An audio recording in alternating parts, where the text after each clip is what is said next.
नमस्कार दोस्तों, कैसे हैं आप लोग। उम्मीद करता हूं आप लोग बहुत अच्छे होंगे और आपकी तैयारी बहुत अच्छे से चल रही होगी। दोस्तों, जैसे कि आपको पता है कि प्रतिदिन सुबह 10 बजे हमारा हिंदी का एक सेशन आता है जिसमें हम हिंदी रिवीजन करा रहे हैं आपको। और ये हमारी सभी वैकेंसी के लिए, सभी परीक्षाओं के लिए बहुत ज़्यादा इंपॉर्टेंट है। और आज एक ऐसा टॉपिक स्टार्ट होने वाला है आपका हिंदी में जो बहुत बेहतरीन है। बहुत ज़्यादा डाउट होता है, परंतु आज के बाद आपका डाउट ये नहीं होगा। हम बात कर रहे हैं बेटा, हम क्रिया की बात कर रहे हैं जिसे अंग्रेजी में वर्ब कहा जाता है। तो हम उसी की बात कर रहे हैं आज। क्रिया क्या होता है? तो क्रिया काम करने या होने के बोध को ही हम क्रिया कहते हैं। क्रिया विकारी शब्द होता है। क्रिया कृत धातु से बना होता है। क्रिया जो बना होता है वो किससे बना होता है? कृत धातु से बना होता है। इसमें क्रिया प्लस के या प्रत्यय लगा हुआ होता है जब बनता है क्रिया। ठीक है। क्रिया के कितने भेद होते हैं? क्रिया कितने प्रकार की होती है? कर्म के आधार पर क्रिया कितनी होती है? व्युत्पत्ति के आधार पर 8 प्रकार की होती है। कर्म के आधार पर 2 प्रकार की होती है। सहायक क्रिया के कुल 11 भेद होते हैं। ठीक है। संयुक्त क्रिया के कुल 11 भेद होते हैं। टोटल 8 प्रकार की कौन कौन सी क्रिया होती हैं? सामान्य क्रिया क्या होती है? संयुक्त क्रिया क्या होती है? सहायक क्रिया क्या होती है? नाम धातु क्रिया क्या होती है? प्रेरणार्थक क्रिया क्या होती है? पूर्वकालिक क्रिया क्या होती है?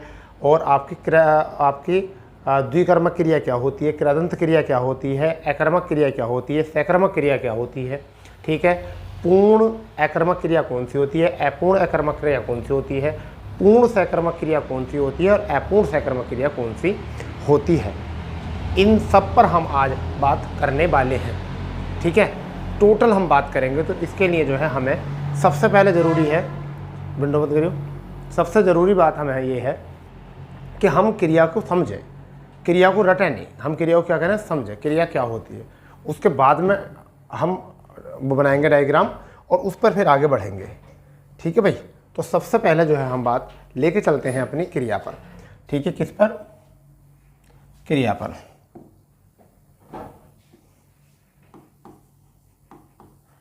क्रिया पर सबसे पहली बात तो यह है, क्रिया का मतलब क्या होता है? तो क्रिया से मतलब जो होता है क्या होता है? काम करने या होने का बोध होता है। पहली बात तो ये, काम करने या होने का बोध होता है। होने का बोध होता है। बोध होता है। पहली बात तो ये, काम को करने या होने का बोध होता है। ठीक है बच्चा। क्रिया विकारी शब्द होती है। क्रिया विकारी शब्द होती है। ठीक है बच्चा, ये भी याद रहेगा। क्रिया कृत धातु से, क्रिया कृत धातु से बनी होती है। बनी होती है। जैसे हम कृत प्लस के या, कृत प्लस के या, तो ये हो गई आपकी बेटा धातु और ये हो गया बेटा आपका प्रत्यय। ठीक है। तो इससे ही मिलकर जो है ये बनी है क्रिया।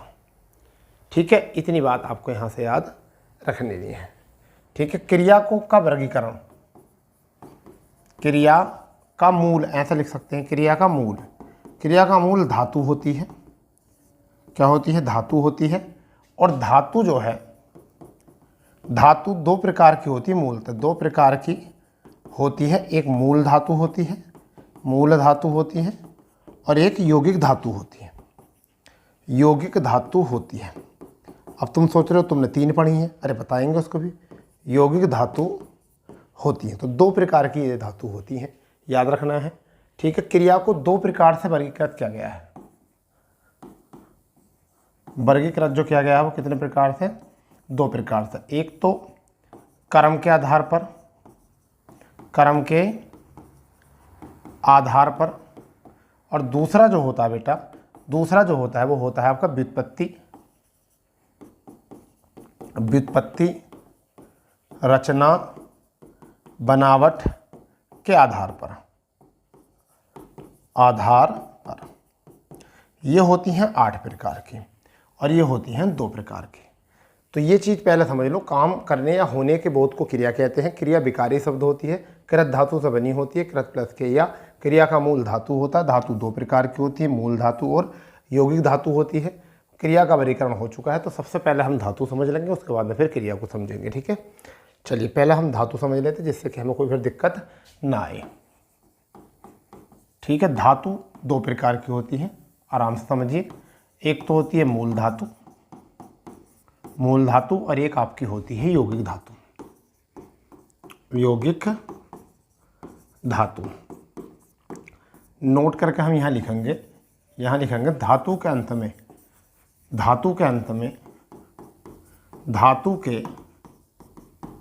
अंत में प्रत्यय लगाने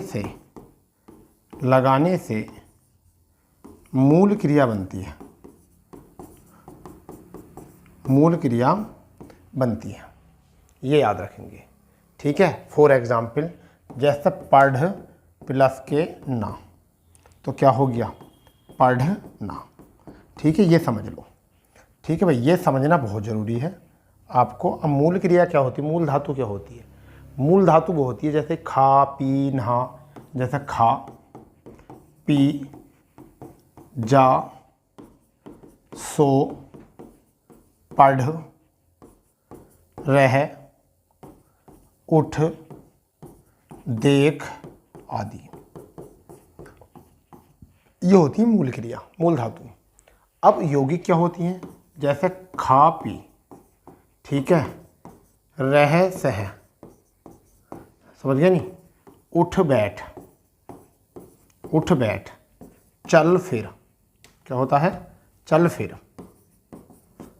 फिर। इनमें सबसे क्या बनता है, चलना फिरना, रहना सहना, खाना पीना, उठना बैठना, ये इनसे बनता है। ठीक है, तो ये होती हैं यौगिक धातु आपकी। भाग दौड़ बड़ी जिंदगी, भाग दौड़ कहते नहीं, भाग दौड़ बड़ी जिंदगी, थकना मना है रिवाइटल। ठीक है, तो इस तरीके से क्लियर भैया।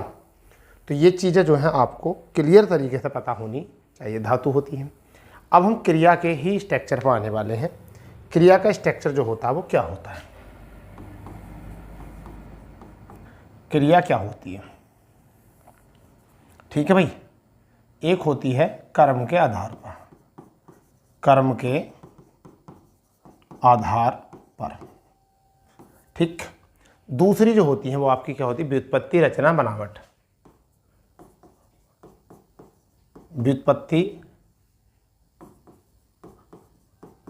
व्युत्पत्ति रचना बनावट के आधार पर। ठीक है भाई, ये होती है। इनकी संख्या 8 होती है, जबकि इनकी संख्या बेटा कितनी होती है, 2 होती है। तो ये 8 कौन कौन सी होती हैं, जरा ये देख लेंगे हम। जरा ये 8 कौन कौन सी होती हैं, जरा ये देख लेंगे, क्योंकि इन्हें भी तो पढ़ना है। तो सबसे पहली जो होगी हमारी, वो होगी बेटा सामान्य क्रिया। दूसरी जो होगी हमारी, सबसे बड़ी जो होगी, वो होगी संयुक्त क्रिया। क्या होगी, संयुक्त क्रिया। तीसरी जो होगी वो हमारी, वो क्या होगी, वो होगी हमारी सहायक क्रिया। चौथी जो होगी हमारी, वो होगी आपकी पूर्वकालिक लिख सकते हो क्रिया। ठीक है, पांचवी जो होगी हमारी, वो होगी द्विकर्मक क्रिया। ठीक है, छठी जो होगी हमारी, वो कौन सी होगी, वो होगी हमारी प्रेरणार्थक क्रिया। सातवीं जो होगी वो हमारी कौन सी होगी, सातवीं जो होगी हमारी नाम धातु क्रिया। आठवीं जो होगी वो हमारी होगी क्रयदंत क्रिया। नोट कर लेंगे इनको सब अच्छे से। ठीक है भाई, नोट कर लो। अब क्या होती हैं, 2 होती हैं हमारे यहाँ पर। एक होती है हमारी सकर्मक क्रिया, ये भी 2 होती हैं, सकर्मक और अकर्मक। ठीक है भाई, अब यहाँ पर और खेला शुरू हो जाएगा। अब आपका क्या होगा, ये भी 2 होती हैं। एक होती है पूर्ण सकर्मक क्रिया, एक होती है अपूर्ण शकर्मक क्रिया। ठीक है, ये हो जाएंगी दो। एक हो जाएगी पूर्ण अकर्मक क्रिया, एक हो जाएगी अपूर्ण अकर्मक क्रिया। लीजिए, कुछ ये है, हमको जो पढ़ना है कुछ ये पढ़ना है, सारी क्रिया का कुछ ये पढ़ना, क्रिया रूपांतरण बाद में है, पहले ये पढ़ना है। इस चीज़ को पढ़ लो आप पहले, समझ गए? दिख रहा है? अच्छा, बढ़िया। तो यही चीज़ हमको जो है आज पढ़नी है, बढ़िया तरीके से पूरा जो है हमको कंप्लीट करना है सब चीज़ों को। ठीक है भाई?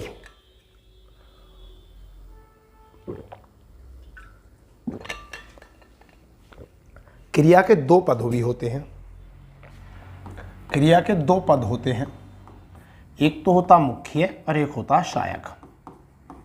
एक होता मुख्य और एक होता सहायक। ठीक है, दो पद भी होते हैं, एक मुख्य एक सहायक, बट उसकी मतलब ज़रूरत नहीं है। तो हम सबसे पहले मेरे लाल क्या पढ़ेंगे? हम पढ़ेंगे कर्म के आधार पर। क्या पढ़ेंगे हम? कर्म के आधार पर पढ़ेंगे क्रिया।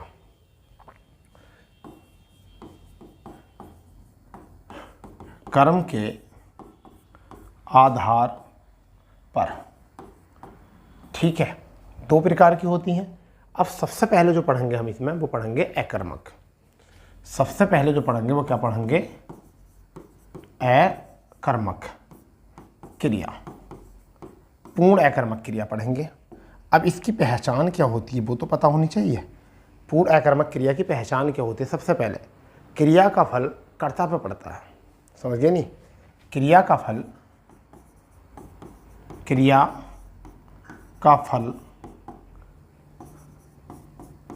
कर्ता पर पड़ता है। दूसरा, क्या लगाने पर कर्ता का जवाब मिलता है, कर्ता का जवाब मिलता है, ये भी याद रखना है। क्रिया की जो समाप्ति होती है वो आधार पर होती है। ठीक है, क्रिया की जो पूर्ति होती है वो आधार पर होती है। ठीक है, क्रिया की पूर्ति जो होती है आधार पर होती है, ना कि कर्म पर। ठीक है, कर्म की अनुपस्थिति होती है, कर्म की उपस्थिति में भी, कर्म की उपस्थिति में भी फल कर्ता पर पड़ता है,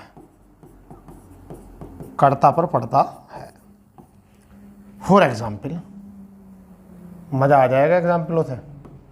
जैसे पहला, चिड़िया आकाश में उड़ती है। ठीक है भाई, तो ये जो उड़ने का फल पड़ रहा है ये किस पर पड़ रहा है? आकाश पर पड़ रहा है, चिड़िया पर पड़ रहा है? ज़रा ये बताएंगे आप। ठीक है, आकाश पर पड़ रहा है या चिड़िया पर पड़ रहा है? तो ये तो उड़ने का तो चिड़िया पर पड़ रहा है ना फल जो पड़ रहा है वो किस पर पड़ रहा है? चिड़िया पर पड़ रहा है फल। आकाश तो आधार है, आकाश क्या है? ये तो आधार है, आधार पर थोड़ा ही फर्क पड़ रहा है। ठीक है भाई, ये तो आधार है। ठीक है, दूसरा एग्जाम्पल जो हो जाएगा वो क्या हो जाएगा? दूसरा एग्जाम्पल जो हो जाएगा वो हो जाएगा राधा रो रही है। तो रोने का फल जो है वो किस पर पड़ेगा? ठीक है, बच्चा दौड़ता है, तो दौड़ने का प्रभाव किस पर पड़ रहा होगा? ठीक है भाई, ठीक है, पक्षी आकाश में उड़ रहा है, पक्षी आकाश में उड़ रहा है। ठीक है, एक और, गेहूं पिस रहा है। ठीक है, बूंद बूंद से घड़ा, भरता नहीं है, भर रहा है। अगर भरता हो जाएगा तो आपकी सकर्मक हो जाएगी। तो अब यहाँ मेरे लाल ये बताइए कि प्रभाव जो पड़ रहा है वो किस पर पड़ रहा है। देखिए, रोने का प्रभाव राधा पर पड़ेगा, ठीक है। दौड़ने का प्रभाव बच्चे पर पड़ेगा। उड़ने का प्रभाव पक्षी पर पड़ेगा। पिसने का प्रभाव गेहूं पर पड़ेगा, ठीक है। बूंद बूंद से क्या भर रहा है, घड़ा भर रहा है, ठीक है। रहा है, क्रिया पूरी नहीं हो रही है, समझ गए। तो इसी को हम क्या कहते हैं, इसी को हम कहते हैं अकर्मक क्रिया। इसी को क्या कहते हैं हम, अकर्मक क्रिया कहते हैं। इसलिए इस चीज़ को नोट कर लो आप अच्छे से, अकर्मक क्रिया कहते हैं इसको, ठीक है भाई। इसी को हम क्या कहते हैं, अकर्मक क्रिया कहते हैं, ठीक है। चलिए, इसके बाद में हम बात करते हैं अपूर्ण अकर्मक क्रिया। अपूर्ण अकर्मक क्रिया, अपूर्ण अकर्मक क्रिया क्या होती है, परिभाषा बहुत जरूरी है इसकी, इसकी परिभाषा जरूरी है, ठीक है। ये क्रियाएं कभी कभी, ये क्रियाएं कभी कभी, ये क्रियाएं कभी कभी अकेले कर्ता से, अकेले कर्ता से, अकेले कर्ता से स्पष्ट नहीं होती, स्पष्ट नहीं होती। इनको स्पष्ट करने के लिए, करने के लिए, करने के लिए, स्पष्ट करने के लिए संज्ञा विशेषण, संज्ञा या विशेषण को पूरक के रूप में लिया जाता है, लिया जाता है, बस दैट्स ऑल, ठीक है भैया। मतलब क्या है समझिए, इस बात को समझिए। यहाँ पर ये क्रियाएं जो हैं कभी कभी जो है अकेले कर्ता से स्पष्ट नहीं होती, जो कर्ता होता है। इसे स्पष्ट कराने के लिए जो है वो विशेषण और संज्ञा की जरूरत पड़ती है। जैसे समझो क्या होता है, मैं आपको बताना चाहूँगा यहाँ पर। वह बीमार रहा, वह बीमार रहा, वह बीमार रहा, ठीक है भाई। तो कौन रहा बीमार, वह बीमार रहा, ठीक है। तो रहा क्रिया हो गई, और क्या है ये, बीमार, बीमार से इसकी पूर्ति हो रही है, ठीक है। वह ईमानदार रहा, वह ईमानदार रहा, ईमानदारी से पूर्ति हो रही है इस क्रिया की, ठीक है। वह मोहन चोर बन गया, मोहन चोर बन गया, मोहन चोर बन गया, ठीक है। दिनेश अध्यापक बना, ठीक है। तो क्रिया की यहाँ पूर्ति जो की है ना, वो हमने किससे करी है, या तो संज्ञा से करी है या फिर विशेषण से। तो ईमानदारी जो है विशेषण है, ठीक है। चोर जो है ये आपका क्या है, संज्ञा है। अध्यापक जो है संज्ञा है, बीमार जो है संज्ञा है। तो हमने इनकी पूर्ति जो की है वो किससे की है, हमने संज्ञा या सर्वनाम से की है, ठीक है। हमने जो पूर्ति की है इसकी किससे की है, संज्ञा या सर्वनाम से की है, ठीक है भाई, संज्ञा या सर्वनाम से। चलिए बहुत बढ़िया हो गया इतना। इसके आगे हम बात करते हैं, दूसरा प्रकार होता है आपका, दूसरा प्रकार होता है पूर्ण सकर्मक, पूर्ण सकर्मक क्रिया। पूर्ण सकर्मक क्रिया क्या होती है, समझ गए नहीं।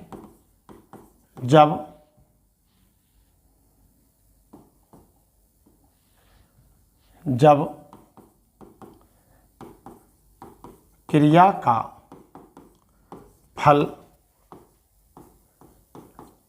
कर्ता पर नाम मात्र को, नाम मात्र को और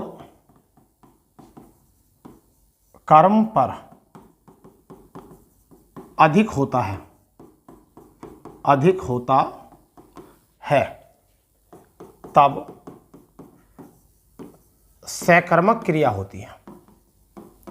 ठीक है, सकर्मक क्रिया होती है। जैसे एग्जाम्पल से समझोगे,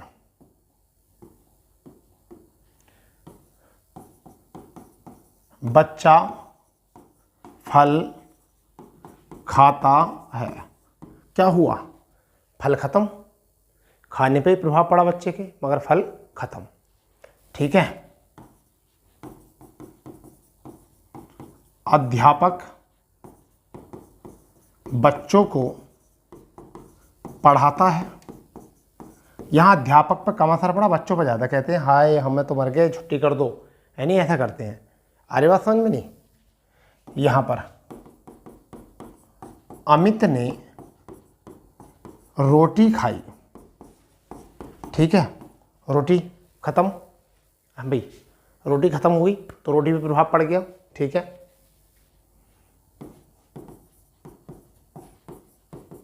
भाई साहब चारपाई पर बैठे हैं। प्रभाव किस पर पड़ गया? भाई साहब पे तो कम पड़ रहा, चारपाई कर रही है चूं चूं। समझ गए नहीं? ठीक है भाई। तो ये आगे हम कह सकते हैं,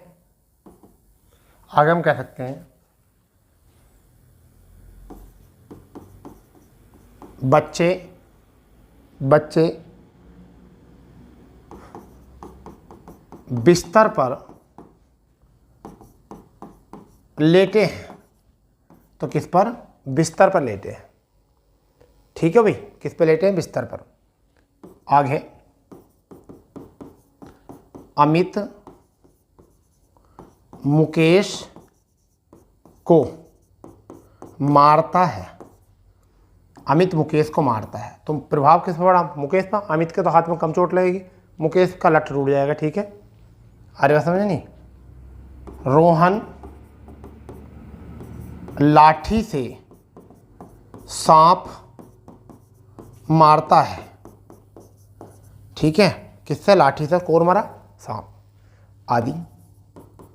तो कितने एग्जाम्पल लिखोगे इसके? बताओ कितने एग्जाम्पल लिखोगे? इतने एग्जाम्पल था, आप एग्जाम में समझ जाओगे। इतने एग्जाम्पल था, आप एग्जाम में समझ जाओगे। तो आपका क्या है? पूर्ण सकर्मक क्रिया, जब क्रिया का फल कर्ता पर नाम मात्र को पड़े और कर्म पर अधिक पड़े, तो उसे क्या कहते हैं? सकर्मक। ठीक है। और एक और बात, क्या लगाने से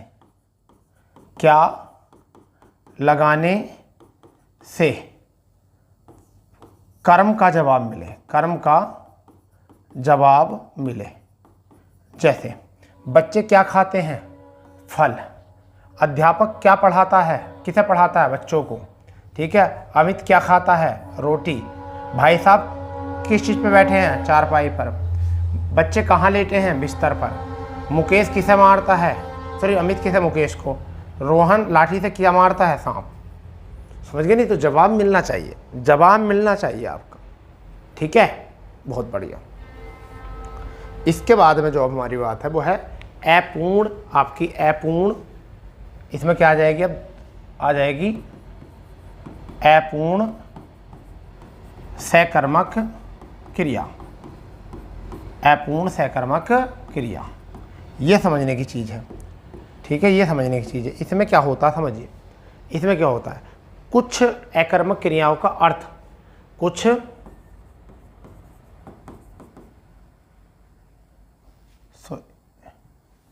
सकर्मक क्रियाओं का अर्थ। किनका? कुछ सकर्मक क्रियाओं का अर्थ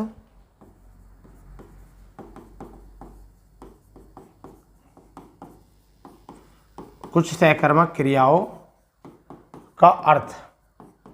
ठीक है, अर्थ कर्ता और कर्म के, कर्ता और कर्म के रहने से, कर्ता और कर्म के रहने से भी स्पष्ट नहीं होता। स्पष्ट नहीं होता। नहीं होता। तो संज्ञा और विशेषण, संज्ञा और विशेषण पूरक होते हैं, पूरक होते हैं। ठीक है, जैसे एग्जाम्पल समझोगे, आपने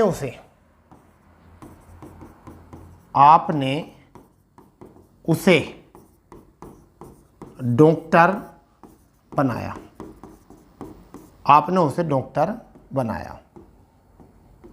ठीक है, आपने उसे अध्यापक बनाया। ठीक है,